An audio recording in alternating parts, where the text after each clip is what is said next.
Para hadirin jamaah ibadah Allah Subhanahu wa taala, alhamdulillah wa syukurillah, pada malam hari ini kita masih sama-sama diberikan nikmat iman Islam, begitu pula nikmat sehat walafiat di awal bulan Sya'ban ini. Mudah-mudahan dengan nikmat itu kita mampu untuk mensyukurinya, kita mampu lebih mendekatkan diri kita untuk taat ibadah kepada Allah Subhanahu wa taala.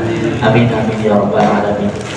Bismillahirrahmanirrahim. Qala al-musannif rahimahullah ta'ala wa nafa'ana bihi wa bi ulumihi wa fi barakatihi fi darain amin. Qala bagus sabri, bab menjelaskan tentang masalah sabar. Salah satu daripada kehidupan yang kita lakukan ini perlu kita menanamkan dalam diri kita rasa sabar. Yang kedua adalah rasa syukur kepada Allah Subhanahu wa ta'ala. Apabila kita diberikan nikmat kepada Allah, apakah itu nikmat rezeki, diberikan karunia anak, diberikan kehidupan kita yang kondusif, jangan lupa untuk bersyukur kepada Allah Subhanahu wa ta'ala. Begitu sebaliknya, roda kehidupan kita nggak selalu ada di atas, Pak. Kadang-kadang kita juga akan berada dalam posisi di bawah. Ketika suatu saat kita berada di posisi bawah, maka salah satu dianjurkan dalam agama, jangan berputus asa atas rahmat Allah Subhanahu wa ta'ala. Apa yang harus kita lakukan? Perbanyak untuk sabar. Kata Nabi, sabar itu ada 3 bagian. Pertama, as-sabru ala ta'ah. Yang kedua, as-sabru ala musibah. Yang ketiga, as-sabru anil maksiyah. Pertama, sabar dalam rangka kita taat kepada Allah Subhanahu wa ta'ala. Apa contohnya? Setiap subuh, sholat subuh berjamaah berat apa enggak, Pak? Berat kan? Berat. Apalagi kalau cuacanya hujan, apalagi kalau kondisinya becek, itu melangkahkan kedua kaki kita ke musholah, ke masjid sangat berat. Maka oleh karena itu kita sabar dalam melakukan ketaatan kepada Allah Subhanahu wa ta'ala. Jangan tiba-tiba hujan dikit kagak sholat, badan meriang sedikit kagak ngaji misalnya. Maka orang dulu itu luar biasa, Pak. Orang dulu itu kalau nggak ngaji palanya puyeng, nggak ada kitab yang dia baca, nggak ada ilmu yang dia berikan kepada orang lain. Itu orang dulu tuh kalau nggak ngaji palanya puyeng. Orang sekarang giliran ngaji palanya puyeng, Pak. Kalau pengajian nih, aduh tadi nih palanya puyeng banget ini, gitu kan. Mau sholat berjamaah diajak untuk taat, ada aja alasannya. Maka perlu yang namanya sabar ala ta'ah. Besok masuk bulan suci Ramadan, Pak. Berat apa enggak kira-kira? Berat nggak? Berat. Bohong kalau orang ngomong puasa itu nggak berat, bohong. Sekelas ulama aja ngomongnya berat. Ustadz aja yang namanya melakukan puasa itu berat, tapi itu merupakan ujian dari Allah Subhanahu wa ta'ala. Maka dalam kita mengarungi kehidupan ini, ada kalanya Allah memberikan ujian kepada kita. Yang kedua, ada kalanya Allah berikan musibah kepada kita. Kita kira-kira apa bedanya antara ujian dengan musibah, Pak? Kalau ujian biasanya itu sesuatu yang kita anggap itu enak, itu ujian tuh.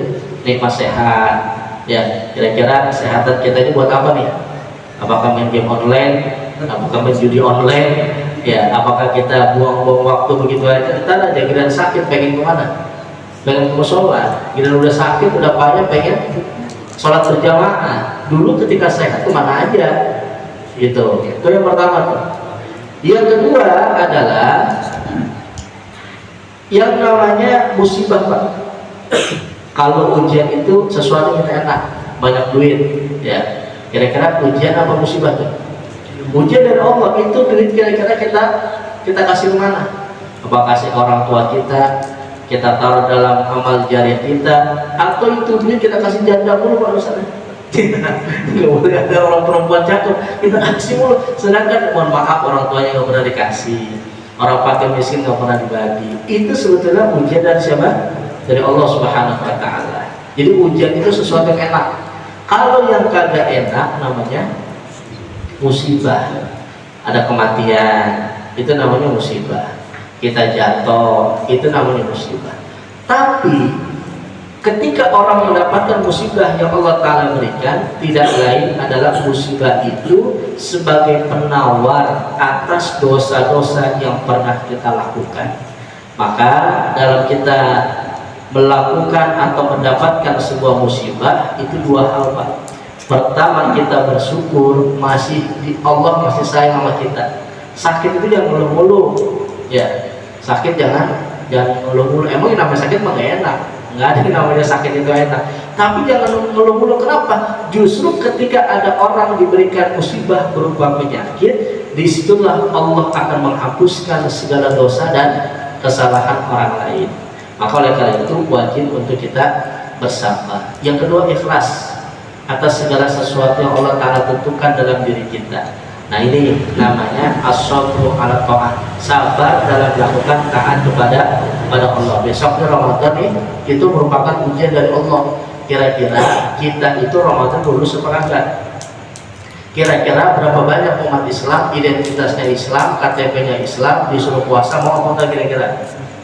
Kita lihat aja besok tuh. Mohon maaf misalnya yang driver dia keluar, supir-supir jalanan gitu kan. Kalau ditanya KTP-nya Islam enggak? Islam, identitasnya Islam, kenapa mereka puasa? Nah, tadi sabarnya kurang. As-sabru ala ta'ah itu perlu untuk kita ada dalam diri kita. Yang kedua, as-sabru ala musibah, sabar di atas musibah. Maka dalam Al-Quran dikatakan, Allah berfirman, "Walana bilwannakum bisyai'in minal khawfi wal ju'." Ini dalam bahasa Arab, pertama menggunakan lam ibtida, yang kedua menggunakan taukid. Apa artinya? Allah benar-benar akan menguji kalian. Kita ini umat Islam, pasti Allah akan uji. Tapi nggak tahu nih kapan ujian itu datang. Dari apa? Pertama, bisyai'in minal khawf, sedikit rasa takut, Pak. Seberani-beraninya manusia di kolong langit ini pasti ada rasa takut. Ustaz, saya sama preman berani, nggak takut. Ya, sama makhluk gaib berani, nggak takut. Ya, sama bini takut banget. Sama bini takut, orang lain ada takut.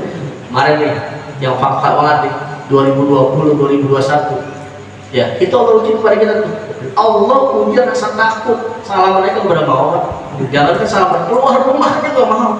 Itu sebetulnya apa? Ujian dari Allah Subhanahu, dan itu pasti akan Allah uji dalam diri kita.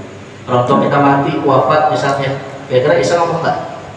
Ya sehari dua hari mungkin nggak Isa. Kita lama-lama, oh ini kayak bawa-bawa orang tua kita nih. Ya, ada rasa takut tuh kadang-kadang. Itu apa? Ujian dari Allah Subhanahu wa Ta'ala. Takut besok nggak makan, takut anak nggak kuat untuk bayaran, takut besok nggak ada rezeki yang untuk kita makan. Itu sebetulnya ujian dari Allah Subhanahu wa Ta'ala. Yang kedua, wujud dan lapar, Pak. Itu ujian dari Allah tuh. Ini perut kita jangan kita isi mulu. Besok Ramadan tak ubahnya seperti mesin. Mesin itu kalau nggak ada liburnya, kira-kira gimana, Pak? Rusak. Ini manusia nih, perut nih, ya. Perut yang ciptaan Allah Subhanahu wa Ta'ala, nggak ada tandingannya. Siapapun manusia nggak ada yang bisa membuat organ tubuh yang Allah Ta'ala ciptakan. Ini besok waktunya istirahat. Justru ketika istirahat, sel-sel dalam tubuh kita akan membentuk sesuatu yang baru. Makanya Nabi mengatakan, sumu tasiru, puasalah kalian pasti akan sehat. Karena kita makan apa baik, kita makan apa? Ya seblak makan. Segala apa baik kita makan. Apa ya banyak penyakit tadi. Maka dengan acara puasa besok Ramadan, satu ujian dari Allah. Nabi katakan siapa saja yang berpuasa pasti akan sehat. Yang ketiga kata Rasulullah, as-sabru 'anil maksiyah, sabar dalam meninggalkan perbuatan maksiat. Jadi kalau ada teman kita mau waktunya ngaji nih, ya datang kok udah mau nggak usah ngaji, besok juga ada pengajian lagi. Ya kira-kira kita lompongan itu mau ngikutin ngaji apa enggak bagi kita? Udah apa nggak usah sholat, besok juga ada sholat lagi. Itu udah kita nongkrong aja dulu nih, main dulu sama teman-teman. Itu namanya Pak, sabar dari meninggalkan perbuatan maksiat. Maka ini sangat sulit untuk kita lakukan. Taat kita harus sabar. Ketika dapat musibah juga harus sabar. Meninggalkan perbuatan maksiat juga harus sabar. Apa salah satu contohnya besoknya di bulan Ramadan juga, Pak? Itu sebenarnya Ramadan mendidik kita secara jasmani dan rohani kita. Secara rohani kita dididik untuk kagak bohong, mata kita dididik untuk meninggalkan perbuatan maksiat, tangan kita dididik nih, yang tadinya kita main WA mulu, yang tadinya nonton YouTube mulu, yang tadinya tangan kita menggunakan apa saja, besok di bulan Ramadan itu ada remnya tuh. Siapapun itu orang akan takut. Takut apa? Takut kalau puasanya itu sia-sia. Di kaki kita nih, yang biasa kalau siang mampir ke warteg, besok kira-kira siang kemana nih? Pasti ke musola, pasti ke masjid. Kita apa? Sabar dalam meninggalkan perbuatan maksiat. Dan yang terakhir, ganjaran orang-orang yang bersabar atas kehidupan yang sedang dia lakukan, kata Allah, innama yuwaffas sabiruna ajrahum bighairi hisab. Sesungguhnya akan disempurnakan pahala orang-orang yang sabar dengan tanpa ada batas. Kurang lebih ada dua ibadah yang memang pahalanya itu Allah langsung berikan, bahkan pahalanya berlipat ganda. Yang pertama sabar dalam melakukan apapun. Kerja kita kalau nggak sabar, Pak, ya makanya mohon maaf, orang Jawa itu rada apa? Rada ulat gitu, makanya banyak yang pada berhasil. Ya, kadang-kadang misalnya ngojek tuh orang Jawa tuh, mohon maaf, misalnya dari pergi subuh sampai ketemu maghrib lagi, Pak. Coba kalau orang Betawi itu, ya dapat 50.000 juga pulang udah. Baru pulang. Kadang-kadang sabarnya tuh yang perlu untuk kita pupuk tuh. Ya. Jadi sabar itu nilainya tidak terhingga, satu sabar. Yang kedua apa? Besok Pak puasa. Makanya Allah katakan dalam hadis qudsinya, as-saumu li wa anna ajzibi. Puasa itu untukku, kata Allah, dan nanti akulah yang akan membalas perbuatan puasa. Kalau sholat itu jelas, Pak. Tadi sholat berjamaah berapa pahalanya? 27. Sedekah yang kita keluarkan berapa pahalanya? 1 kali kita bersedekah bisa dibalas oleh Allah 10 kali, bahkan bisa sampai 700 kali lipat. Udah jelas 700 kali lipat pahalanya. Tapi yang namanya puasa itu pahalanya sifatnya abstrak, tidak terlihat dan tidak terhitung. Maka orang yang berpuasa pahalanya akan bisa melipat gandakan dari 700 kali lipat ataupun sebaliknya. Contoh dalam kehidupan nyata, kita kalau kerja di PT ataupun di pabrik ada namanya interview, kan? Ya, ada kayak gitu kan? Kira-kira kalau interview itu yang ditanya masalah apa? Masalah gaji, masalah salary. Jadi gajinya sekian nih, kamu mau apa enggak? Kalau memang kontraknya kita sesuai dengan perjanjian itu, maka dia mau bekerja. Ada orang kerja, HRD-nya nggak ada interview masalah gaji, kerja mah kerja aja misalnya. Kira-kira orang yang kerja itu ada perasaan was-was tuh? Ada nggak? Kenapa ada? Antara apa? Antara gajinya gede ataupun kecil, was-was. Besok puasa kayak gitu, Pak. Puasa kayak gitu. Kita kalau mau sholat nih, sholat sendiri sama sholat berjamaah di musola ataupun di masjid, kalau kita mau dapat banyakan sholat tadi musola atau masjid 27 kali lipat. Sholat di rumah cuma 1 kali, jelas. Mau banyakan sholat lagi ke musola, sholat ke masjid. Kalau kita mau dikitan, sholat di rumah. Sedekah begitu pula.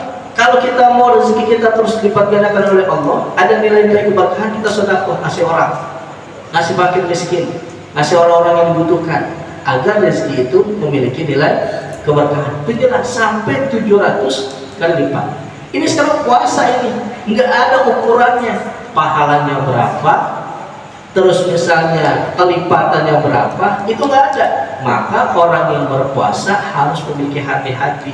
Dia jagalah yang namanya 7 anggota, matanya, telinganya, mulutnya, tangannya, kakinya, kehormatannya, bahkan sampai kepada perutnya. Orang lagi puasa misalnya perempuan cantik ada yang bangun misalnya, ya batal nilai puasanya. Maka puasa itu bukan hanya mengajarkan secara jasmani, tapi juga mengajarkan rohani. Inilah makna sabar daripada meninggalkan perbuatan maksiat. Mudah-mudahan kita semua pada awal bulan Syaban ini Allah Subhanahu wa taala berikan keberkahan, baik berkah dalam usia kita, berkah dalam rezeki kita, berkah dalam aktivitas kita, berkah dalam keluarga kita, dan juga mudah-mudahan kita semua disampaikan oleh Allah pada bulan suci Ramadan dalam kondisi sehat wal afiat. Jangan sampai kita Ramadan tapi kondisinya sakit. Sampai ke bulan Ramadan tapi duitnya nggak punya mudah-mudahan. Makanya minta kepada Allah sampai di bulan Ramadan dalam kondisi sehat wal dan juga berkah. Mudah-mudahan itu yang bisa kita kaji pada malam hari ini. Mudah-mudahan menambah wawasan kita, menambah takwa kita kepada Allah Subhanahu wa taala. Amin ya rabbal alamin.